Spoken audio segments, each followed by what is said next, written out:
Hey Val, do you know what's frustrating? Spending hours training a team on a new software, but the training just doesn't stick.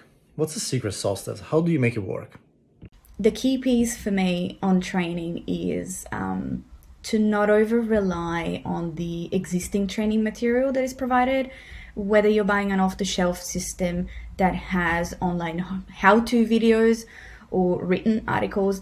They tend to be very transactional in nature.